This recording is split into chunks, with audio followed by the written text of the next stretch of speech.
Listen up, Kiwasabis. I got a little bit of information for you guys. I've been asked multiple times what my biggest piece of advice would be for someone who's trying to get into powerlifting. And the general consensus usually that you find online is get a coach, stick to a program, don't program hop. Get a good diet, and be consistent with your recovery, right? That's pretty simple.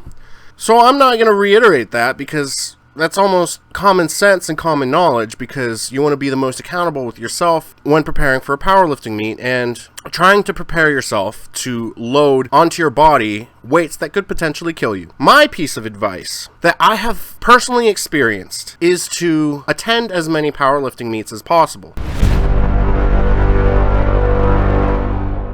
Now, the first one you attend, just attend as a spectator. You get to see how it functions. You get to see the ins and outs of things. You hear the commands. You understand how flights work. You understand how weights work. And you understand what it looks like to be on the platform. And the most important thing that you'll learn from this is that watching a powerlifting meet is almost like watching paint dry. So not a single one of your friends from work are going to want to come to one of these meets. Powerlifting is a participant sport. You as a participator will have more fun than the spectators. It's a bit of the truth there. Now, after the first time that you've been to a powerlifting meet, you'll get really amped up. You'll get really excited. You'll see people hit PRs. My biggest piece of advice would further go to as many meets as possible, but this is a little bit different, because when you're at that meet, that first meet, ask the meet director, ask someone helping out how you can help them run the meets. There's a little widely known secret in powerlifting that a lot of meets have struggled to get enough spotters, loaders. They don't have trouble getting judges because you actually have to qualify yourself to be a judge. And a lot of times what happens is you help spot and load for so many meets, you understand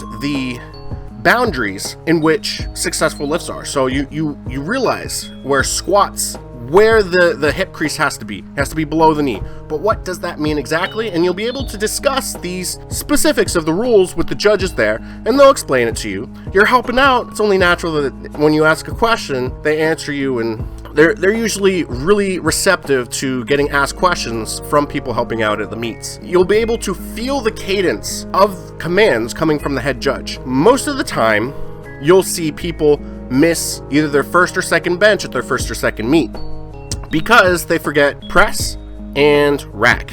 And the judges absolutely hate red lighting that, but they have to. On the bottom of the bench, they're looking for stability and control at the chest. They're not looking for you to pause it for X amount of time. They're just looking for stability. And you kind of see, if you do this, you'll get a quicker command. If you do this, you're going to take a little bit to get a command for the press command. And the most important thing that I found helping out at meets is you'll meet powerlifting specific people that you'll be able to discuss things with. I've been able to discuss things with Bob Merck, Tone Barbasio, Gene Rishlak, and I met my current coach Greg Panora at a powerlifting meet. You meet so many more people. You are setting yourself up for success by helping out at as many meets as possible. And on top of that, spotting and loading is a volume accessory movement to literally everything. So you'll end up getting a little bit of gains there. You need as much experience on the platform as possible. And it is not feasible for you to compete every single weekend, every single month, because you won't be able to progress your lifts as quickly. And you'll be putting yourself up for injury because you'll be overloading too frequently, and your muscles don't like getting overloaded. So one of them is bound to snap off. It's not that you should go compete every weekend. You should help out at a meet every weekend. You need the simulated platform experience. I cannot express how much of a benefit it has been to me that I helped out at so many meets. I used to spot and load at one meet a month back in 2015, 2016. And in those meets that I helped spot and load, the amount of information that I got from the judges around me, the people around me, I can't list all of the people that I spoke to, but the little tidbits of information you get here and there that I got from being a participant in helping run the meet is undeniable. I'm where I'm at now because of the participation that I had and the help that I provided to meet directors in helping them spotting and loading. And eventually, if you spot and load enough and you get accustomed to the rules, you show that you are competent enough in understanding the rules, then you may be able to apply or take the quiz, the exam, get certified as a judge.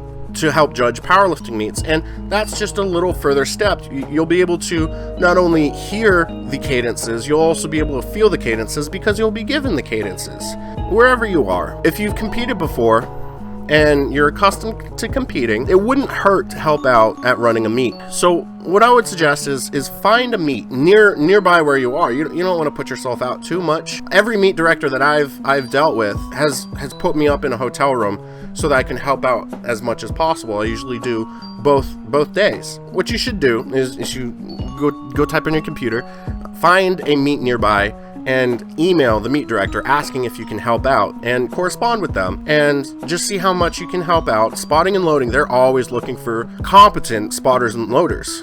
It's kind of difficult to find them, but the higher volume of spotters and loaders that they can get, the better. The more breaks that you'll be able to get. It is difficult to spot and load. You're lifting hundreds of thousands of pounds every single day, even though you're not actually lifting, you're loading the bars. That's tiring. And also you have to make sure that when they do fail, they can safely get back into the rack. Go out, find a meet, and help out. You're gonna benefit more than the meet will, just from the experience and learning and discussions that you're gonna have with the people at the meet.